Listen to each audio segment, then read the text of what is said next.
కాళేశ్వరంపై రాష్ట్ర ప్రభుత్వం అబద్ధాలు మాట్లాడుతోందని మాజీ మంత్రి హరీష్ రావు విమర్శించారు. కాంగ్రెస్ పాలనలో రైతులకు తీవ్ర అన్యాయం జరుగుతోందన్నారు. సీఎం రేవంత్ భాష శాడిస్టు మాట్లాడే భాషలా ఉందని మండిపడ్డారు. అబద్ధాలు బూతుల్లో సీఎం రేవంత్ రెడ్డితో పోటీ పడలేమన్నారు. సీఎం మాటలు వింటే ఆయనలో ఒక సైకో కనిపిస్తున్నారని ఘాటు వ్యాఖ్యలు చేశారు. పొలాల్లో నీళ్లు పారించమంటే బూతులు పారిస్తున్నారని హరీష్ రావు సెటైర్లు వేశారు. నీళ్లు పారించమంటే రేవంత్ రెడ్డి రక్తం పారిస్తామంటున్నారని మండిపడ్డారు. హిట్లర్ తనకు ఆదర్శమన్న రేవంత్ రెడ్డి అలాగే మాట్లాడుతున్నారని విమర్శించారు. ముఖ్యమంత్రిలో ఫ్రస్ట్రేషన్ కనిపిస్తోంది, అందుకే ఇలా మాట్లాడుతున్నారని హరీష్ రావు అన్నారు. షాబాద్ హత్యల కేసు నిందితుడు రాజ్ కుమార్ కు సీఎం రేవంత్ రెడ్డికి ఎలాంటి తేడా కనిపించడం లేదని హరీష్ రావు విమర్శించారు. షాబాద్ ఘటనపై ఏపీ ముఖ్యమంత్రి స్పందించారని తెలిపారు. కానీ సీఎం రేవంత్ రెడ్డి మాత్రం ఇంతవరకు స్పందించలేదన్నారు. మా రక్తం పారితేనే రైతులకు నీళ్లు ఇస్తారా అని హరీష్ రావు నిలదీశారు. రైతుల కోసం మా రక్తం ఇచ్చేందుకు కూడా సిద్ధమని స్పష్టం చేశారు.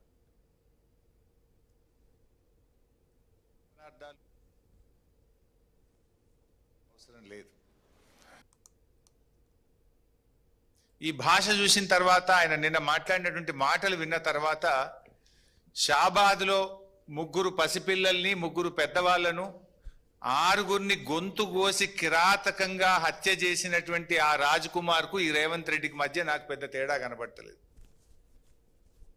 ఒక సైకో మనస్తత్వం, వాడొక సైకో రాజ్ కుమార్. నిజంగా ఎంత సైకో అయితే నాకు దక్కని వాళ్ళు ఎవరికి దక్కద్దు అని చెప్పి ఆ 6గురిని ఎంత దారుణాతి దారుణంగా కోడిని మెడకాయ కోసినట్టు కోసి చంపినాడు. పాపం ఒక ఉన్మాదిగా వ్యవహరించినాడు. మా రక్తం పారితేనే రైతులకు నీళ్లు ఇస్తారా అని హరీష్ రావు నిలదీశారు.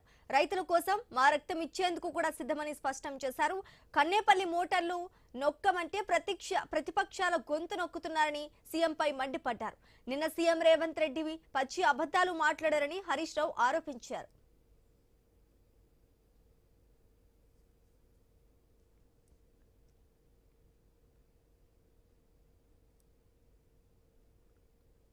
నీళ్లు కావాలని మేము అడిగితే రక్తం కావాలని రేవంత్ రెడ్డి అంటుండు. సార్ నీకు రక్తం కావాలంటే ఇస్తాం, దానికి కూడా మేము వెనకాడటోళ్ళం ఏం కాదు.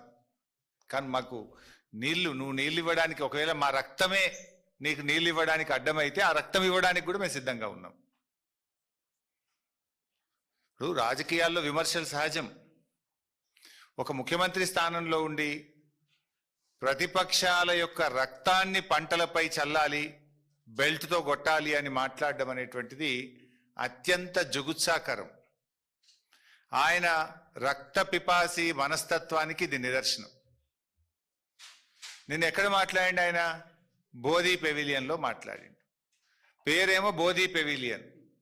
మాటలన్నీ హింసను ప్రేరేపించి హింసను తలపించేటువంటి మాటలు నిన్న ముఖ్యమంత్రి గారు మాట్లాడినారు.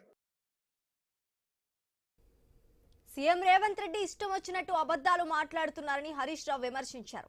తాము అధికారంలోకి వచ్చాకే ఎల్లంపల్లి ప్రాజెక్టు పూర్తయిందన్నారు. ఎల్లంపల్లిలో ప్రస్తుత 8 టీఎంసీలు మాత్రమే ఉన్నాయన్నారు. ఎల్లంపల్లి నుంచే హైదరాబాద్ కు త్రాగునీరు రావాల్సి ఉంటుందని తెలిపారు. గతంలో కూడా ఒకసారి నేను చెప్పిన, అసెంబ్లీలోనే చెప్పిన ఇదే మాట. అసెంబ్లీలో శాసనసభలో రేవంత్ రెడ్డి గారు ఎల్లంపల్లి ఆనాడే కాంగ్రెస్ గట్టింది అన్నాడు.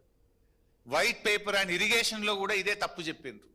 ఆ వైట్ పేపర్ అండ్ ఇరిగేషన్ సందర్భంలో కానీ ఇంకొక సందర్భంలో అసెంబ్లీలో చర్చ జరిగితే నేను సవాల్ విసిరిన అసెంబ్లీలో, ఇది తప్పు, ఇది శుద్ధ అబద్ధము, ఐఎమ్ రెడీ ఫర్ డిస్కషన్ అంటే తోక ముడిచిండ్రు, నోరు మూసిండ్రు ఆ రోజు అసెంబ్లీలో.